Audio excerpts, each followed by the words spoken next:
बता दिया आपको, जो पार्ट बना उसको पढ़ा दिया है। तो अब इसको हम देखेंगे। तो जो लोग चैनल पे पहली बार, उनको क्या करना है, चैनल को सब्सक्राइब कर देना और ज्यादा से ज्यादा लोगों में शेयर करना है। तो शुरू करते हैं अपना फेडरलिज्म। अब देखिए इसमें क्या है, 2 टाइप्स अभी मैंने बताया था। इसमें लिस्ट भी आएंगे, गवर्नमेंट भी आएंगे, स्टेट गवर्नमेंट भी आती है, सेंट्रल गवर्नमेंट भी आती है। इससे पहले मैंने आपको बता दिया था। अब इसमें शुरू होगी लिस्ट। एक तो यूनियन, स्टेट और कॉन्करेंट। पहले की जो वीडियो थी उसमें मैंने बता दिया। तो सबसे पहले देखते हैं 2 टायर सिस्टम ऑफ गवर्नमेंट, यानी 2 टायर सिस्टम ऑफ गवर्नमेंट, यानी गवर्नमेंट यानी जो सरकार होती है किस तरीके से, कौन कौन सी होती है, किस किस तरीके से उनको ऑब्जर्व करती है, चलाती है। तो एक तो होती है यूनियन गवर्नमेंट या सेंट्रल गवर्नमेंट। यूनियन गवर्नमेंट और सेंट्रल गवर्नमेंट को बोलते हैं। सेकंड हमारा है द स्टेट गवर्नमेंट।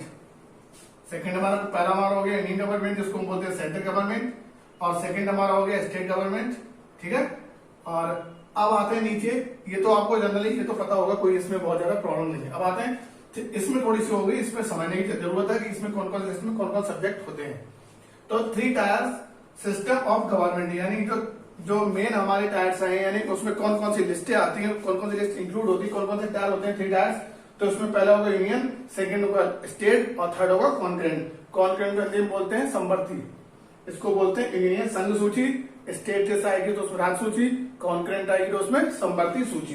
तो देखिए इसमें सबसे पहला पॉइंट हमारा तो यूनियन लिस्ट। तो it include subjects of national importance like defence, foreign. अभी और भी थोड़े पॉइंट है, बाकी मैं आपको लिखूंगा।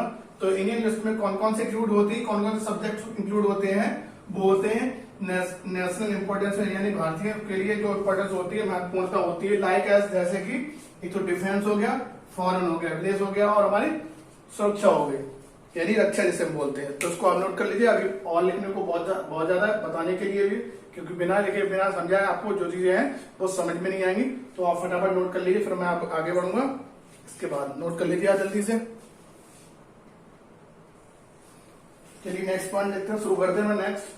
अब इसी के आगे बचा हुआ जो पार्ट है फर्स्ट का, जो फर्स्ट हमारी यूनियन थी, उसी में देखते हैं बैंकिंग है, communication and currency has been need, यानी कि इसमें बैंकिंग भी है, बैंकिंग सेक्टर आते हैं, कम्युनिकेशन संचार आता है, करेंसी हैज बीन नीड, यानी कि हमें क्या करेंसी की जरूरत होती है, आवश्यकता होती है।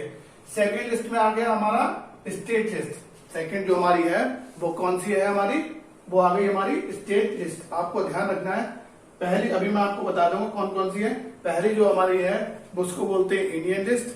तो इंडियन लिस्ट में कौन सी है, उसको हिंदी में बोलते हैं संघ लिस्ट, यानी संघ सूची।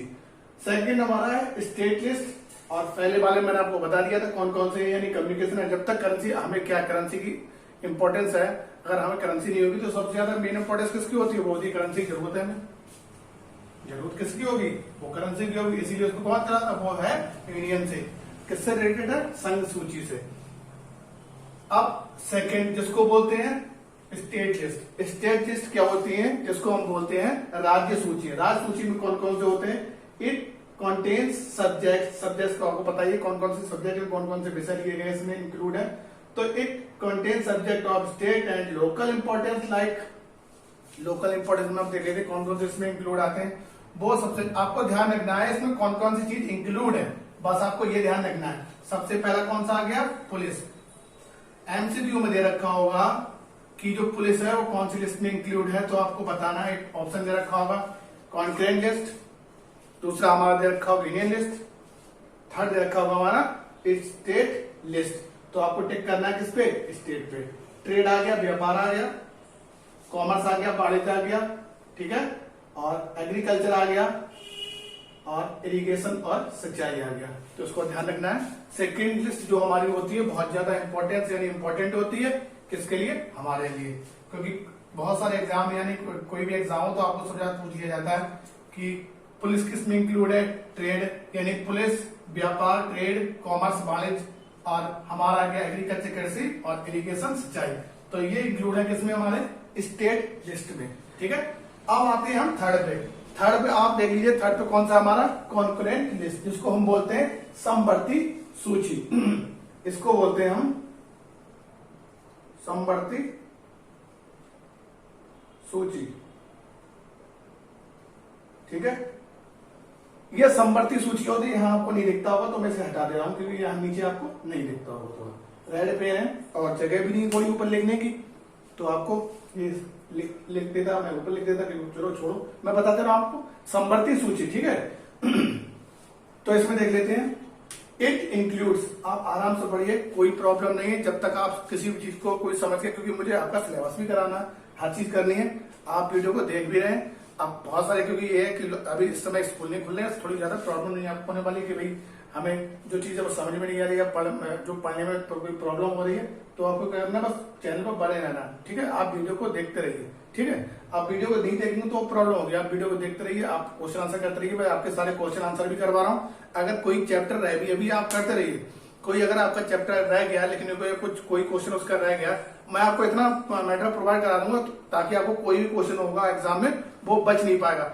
आप सपोज करो आपके पास कोई मैटर नहीं है, मैटर मतलब जो स्टडी मटेरियल आपके पास नहीं है, क्वेश्चन आ गया, आपका बोर्ड का एग्जाम है, ठीक है, आपके पास में मटेरियल नहीं है, तो आप कैसे लिखोगे? जब आपके पास ज्यादा मटेरियल हो, जैसे आपने कोई भी चीज है आपने ज्यादा याद कर रखी, तो आपको उसको जो भी है, आपको जैसे आपने कोई भी चीज, आपको कोई भी चीज लर्न करी, याद करी, तो उसका आपको 100% है, तो आपको ध्यान रखनी है। आप 20% आप जो भी आपका भूल जाओगे और उसका 80% आपको ध्यान रहेगा, यानी कि उसको आपको पता होगा। इसीलिए ज्यादा से ज्यादा मैटर मैं आपको प्रोवाइड कराता हूं, ताकि कोई भी अगर आपका क्वेश्चन है वो आपका छूटे नहीं, ठीक है। आपका कोई भी क्वेश्चन एग्जाम में छूटे नहीं और आप सारे क्वेश्चन कर दो। पता चले मैं आपको दो चीजें, बस जाहिर सी बात है, दो चीजें बता दो, वो भी क्वेश्चन वो भी ना आए एग्जाम में, तो आप कैसे बोले पढ़ाई तो बहुत करी, क्वेश्चन जो है एग्जाम में नहीं आया। आप चीजों को समझिए, ठीक है। जब तक आप चीजों को समझेंगे, हूबहू यही क्वेश्चन नहीं आएगा, आप समझोगे हूबहू यही क्वेश्चन आ गया एग्जाम में, इससे रिलेटेड जो रिलेटेड क्वेश्चन होगा वो आपको आएगा, वो आपको एग्जाम में लिखना पड़ेगा। जब तक आप क्वेश्चन को समझोगे नहीं, हूबहू क्वेश्चन कोई भी नहीं आता, चाहे मैथ और साइंस किसी में भी बिल्कुल वही क्वेश्चन नहीं आता, थोड़ा क्वेश्चन को चेंज कर दिया जाता है। नहीं कहो सर ये तो क्वेश्चन बिल्कुल चेंज हो गया, ये कैसे हो गया, वो कैसे हो गया, तो आप चीजों को समझो। जब समझोगे नहीं, मटेरियल आपके पास में बहुत होगा, तो आपको एग्जाम में कोई प्रॉब्लम नहीं होने वाली, आप उस चीज को आराम से कर सकते हो। जब आपके पास मैटर नहीं होगा तो आप उस चीज को कर भी नहीं सकते। आपके पास एक पेज लिखने को आ गया, अब एक पेज लिखने को आ गया, बोले कह रहे हैं हम आपके मटेरियल नहीं है, तो एग्जाम में कैसे करें? भले हमने जितने भी हैं, हमारे जो समझ लो हमने 20 पेज लिखे, ठीक है, ये हमने 20 पेज यानी 20 पेज हमने कोई भी राइट कर लिए, लिख लिए। अब इसमें से हमें याद कुछ भी नहीं है तो कोई फायदा नहीं। 20 पेज में अगर हमें 2 पेज याद है, 2 पेज याद है, तो वो बहुत अच्छा है, ठीक है। तो ऐसा नहीं कि 20 पेज लिख तो लिया मगर याद नहीं है, मगर 20 पेज लिखने से कुछ नहीं। अगर 20 पेज हमने लिखे हैं तो उसमें से 2 हमें याद है, तो उसमें बहुत अच्छा है। तो आते हैं अपने कॉन्करेंट लिस्ट में। इसमें कौन कौन सी सब्जेक्ट इंक्लूड होते हैं वो देख लेते हैं। अब देखो, concurrent includes subjects of common interest to both. अब इसमें क्या आगे देखो, बोथ जो कॉन्करेंट लिस्ट होती है, समवर्ती सूची होती है, वो होती है दोनों में इंक्लूड होती है, यानी कि एक तो हमारा यूनियन में भी होगा, दूसरा हमारा स्टेट में भी होगा। देखो आ गया both the union and state, देखो आ गया the union and state government, ठीक है। आपको ध्यान रखना है, जो हमारी संपत्ति सूची होती है वो हमारी, यानी कि जिसको हम बोलते हैं कॉन्करेंट लिस्ट, वो किसमें होती है? स्टेट में भी होती है हमारी और सेंट्रल में भी होती है। इसको सेंट्रल गवर्नमेंट भी ऑब्जर्व करती है और हमारी स्टेट गवर्नमेंट भी इसको देखती है। फर्स्ट इसमें आ गया एजुकेशन। एजुकेशन किस में आता है? हमारा कॉन्करेंट लिस्ट में। अगर पूछ ले जाए एजुकेशन जो है वो कौन सी लिस्ट में इंक्लूड है, तो आपको बताना है वो हमारा है कॉन्करेंट लिस्ट में। फॉरेस्ट आ गया जंगल, यानी एजुकेशन शिक्षा, फॉरेस्ट, ट्रेड और मैरिज एटसेट्रा, ठीक है। आपको ध्यान रखना है, पहला एजुकेशन, फॉरेस्ट यानी कि जंगल, थर्ड आ गया हमारा ट्रेड व्यापार और मैरिज विवाह। तो आपको ध्यान रखना है। इसमें मैं बता दूं सबसे ज्यादा कौन सा पूछा जाता है कॉन्करेंट लिस्ट में? एक तो पूछा जाता है आपका एजुकेशन और मैरिज, ये 2 पूछे जाते हैं आपके किसमें? कॉन्करेंट में। और स्टेट में हमारे पूछे जाते हैं पुलिस और एग्रीकल्चर, ये बहुत पूछे जाते हैं, पुलिस और एग्रीकल्चर, ठीक है। तो आप उसको ध्यान रखना है। और जो फर्स्ट वाले मैंने आपको बताया था उसमें पूछ लिया जाता है कम्युनिकेशन बैंकिंग, बहुत ज्यादा पूछा जाता है कम्युनिकेशन बैंकिंग किसमें है वो आपको। अब करेंसी की बात आपको पता ही, जब करेंसी होगी तो आपको पता है सेंट्रल गवर्नमेंट उसको देखती है। तो ठीक है, आप उसको नोट कर लीजिए, फिर हम बढ़ेंगे आगे। फटाफट ये हो गई हमारी लिस्ट, ठीक है। नेक्स्ट पॉइंट देखिए, नेक्स्ट पॉइंट देख लेते हैं। स्टेटस ऑफ यूनियन टेरिटरीज, ठीक है, स्टेटस ऑफ यूनियन टेरिटरीज। तो there are some units of, अभी ये लिखा है some units of Indian union which enjoy very little power, यानी जो इंडियन टेरिटरीज होती है, यानी इसमें इंक्लूड कौन कौन सी हुआ है, हम जैसे कह सकते हैं इसमें यूनिट्स होगी, वो किसकी होगी, वो होगी इंडियन यानी भारतीय की होगी। आप जिसको जानते हैं यूनियन टेरिटरीज, केंद्र शासित प्रदेश इसको बोलते हैं। तो इसमें कौन कौन सी होगी, 30 एरियाज के हिसाब से, यानी जिनके एरियाज बड़े हैं। तो एक तो पहला हमारा दिल्ली हो गया, चंडीगढ़ हो गया, लक्षद्वीप हो गया, आर कॉल्ड यूनियन टेरिटरीज। तो उसको आपको ध्यान रखना है क्या, यानी कि जिसमें हमारी यूनियन टेरिटरीज आती है। मैं आपको बेस बता रहा हूँ सिर्फ आपके चैप्टर की इंक्लूड कर कितनी यूनियन टेरिटरीज। पहले तो 28, 29 और 27 आपको ध्यान रखना है कि यहां लिख देता हूं 29 स्टेट थे और 7 यूनियन टेरिटरीज थी। अब 28 हो गया और इधर 8 हो गया, ठीक है। आपको इधर ध्यान रखना है, दिख रहा होगा आपको 29 स्टेट थे, 7 यूनियन टेरिटरीज थी। अब 28 इधर हो गया यूनियन टेरिटरीज और इधर 7 और इधर हो गया हमारा इधर 29 स्टेट। ये मैं दोबारा बता देता हूं, इधर स्टेट है, इधर यूनियन टेरिटरीज है। तो 29 स्टेट से आप कितने हो गए 28, 29 एक कट गया, इधर भी एक कट गया। तो ये आपको ध्यान रखना है, इधर भी 8 आ गया, 28 और 8 यानी 8, ठीक है। ये हटा देता हूं, आपको बस जनरली मैंने बता दिया।